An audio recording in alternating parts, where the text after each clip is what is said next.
Welcome to the deep dive. Today, we're embarking on a really fascinating exploration of Bob Camblin, hmm an artist often described as widely recognized yet enigmatic. That's a great description, isn't it? And you've given us this amazing stack of material, his own quotes, biographical bits, exhibition history, different takes on his art. It's quite a lot to dig into. It really is. We've got excerpts from Bob Camblin quotes and other mysteries, his bio, reviews covering books like Zen and the Art of Enlightenment and his incomplete works, even a YouTube transcript. Right from that Incomplete Works channel, plus accounts from people who knew him. It paints a pretty full picture, or at least gives us many angles. Exactly. So our mission here is to navigate all this, pull out the most, intriguing insights into Camblin's world for everyone listening, We want to trace his evolution, definitely.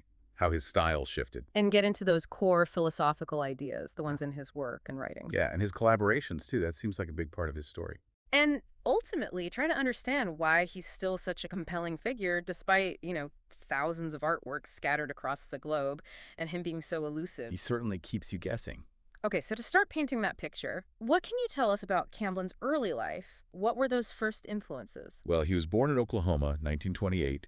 His formal art training kicked off at the Kansas City Art Institute. KCAI? Right. Mhm. And interestingly, his parents were artists. So he got exposed to different mediums really early on. That must have, laid some groundwork. Sure, that makes sense. A creative household. Definitely. And even in high school, he was the art director for the yearbook. So already involved in visual presentation. A little hint of things to come. What about his childhood environment? Ponca City in the 30s and 40s. Ah, yes. The bio calls it a rich protein milieu. You had the oil boom, the Grand Marland Estate, the Pioneer Woman statue. Quite a mix. Sounds like a lot of visual input. It does. And there's this connection mentioned to his mother, Viva Camblin. Yeah. Apparently she appears as VV in his later work. Oh, interesting. A personal symbol woven in. Yeah, suggests a deep foundational influence there.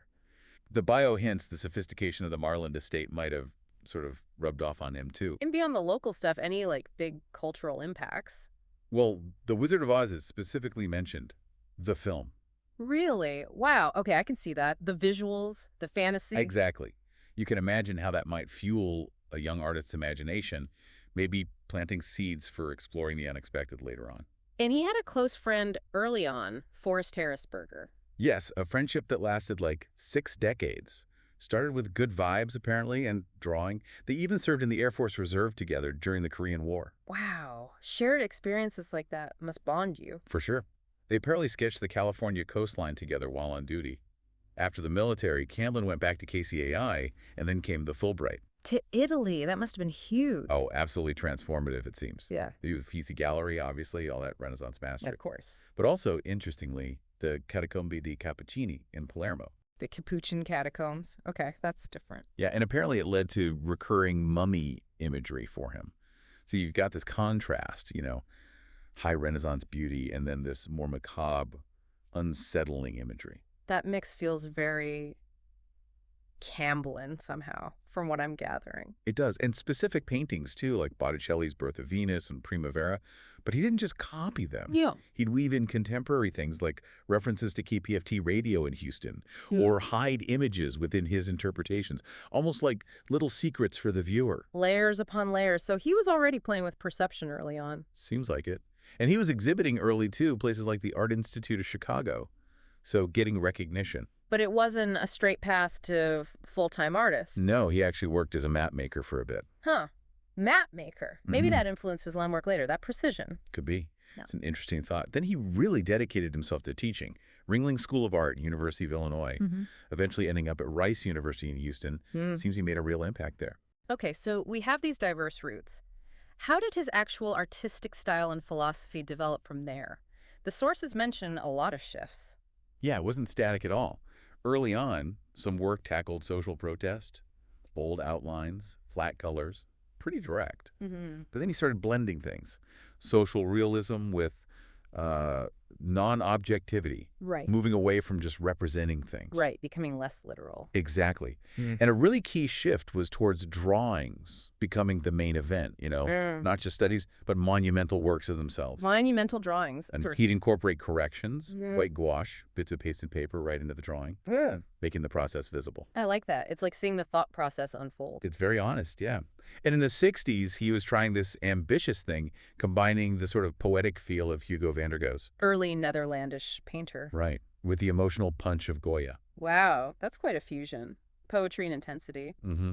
And the materials themselves added layers. The paper he pasted on would age, get this subtle beige tone, time becoming part of the piece. That's fascinating. What about other techniques? A series of masks, as mentioned again, layered paper, but with incredibly detailed pen work, masterful drawing. And color. Was that prominent? Often quite muted, actually. Seems he wanted it to harmonize with the drawings, not overpower the line work. The drawing was often central. Got it. So, drawing first, then the 70s seemed like another major turn towards the mystical. Exactly. He took his symbolic, sort of decorative tendencies and pushed them towards exploring the mystical, trying to evoke subjective states of mind. So, getting more internal, more psychological. Precisely. And he was incredibly prolific then. Painting, drawing, sculpture, even caricature. Trying all sorts of styles. A real explosion of creativity. And the sources keep mentioning hidden meanings, secrets buried in the work. He clearly wanted to engage the viewer on a deeper, maybe subconscious level. Secrets and hidden layers again. Yeah. What kinds of themes was he exploring? Big ones. The life cycle, birth, death, regeneration, metamorphosis. Influences mentioned include Freud, de Chirico, Grunewald, even writers like Kazantzakis and Günter Grass. A wide net of influences. And specific recurring images, too. Puppets, scarecrows, skulls, murky water, all hinting at transformation, maybe the uncanny. Puppets and scarecrows. Interesting. Ambiguous figures. And his attitude towards it all was slippery. He had that great quote, "If you think it's funny, I'll get serious, and if you think it's serious, I'll make a joke of it." Huh. Okay, so deliberately hard to pin down, playful but profound. Exactly. It keeps you looking, questioning. Then in the 80s, another shift. Interwoven drawings and watercolors. Creating illusionistic surfaces. Yeah, hinting at things hidden beneath the surface. Really pushing the viewer to look past the obvious, to appreciate the sensitive drawings. So rewarding close looking. Definitely. The ambiguity was designed to multiply the more you looked. Secret images might only pop out after years, even decades. Wow. Like time release art. Sort of. And he actually said he wanted to remake Goya in 20th century terms, still grappling with those deep human emotions, but through his own modern lens. And he liked the mystery, didn't want to explain everything. No, he seemed to enjoy it, comparing it to a game he played with the viewer. Keep some things hidden. Which connects back to his earlier work too, right? The 50s social protest stuff seems almost like a different artist compared to this later work. It shows a huge range, doesn't it? And even then, influences were varied. Cremonti's draftsmanship, Etruscan figures. He was always absorbing things. And what about these data problems in his drawings? Codes and traps. Yeah, another playful element. Yeah. Simple codes mixed with, like, visual red herrings, designed to make you engage, dig deeper, not just passively look. He called it guerrilla warfare on a visually saturated, word-oriented culture. That's quite a statement. It is. He wanted to jolt people out of passive consumption, make them really see. And his paintings, how did they fit in? They also questioned reality, but maybe differently from surrealism. More about evoking the otherworldly imaginative realities, using surprise, weird juxtapositions, non sequiturs, things that don't logically follow to kind of unlock subconscious feelings. Okay, so a really complex individual artistic path. But he also collaborated quite a bit, didn't he? Especially in Houston. Yes, that seems really important.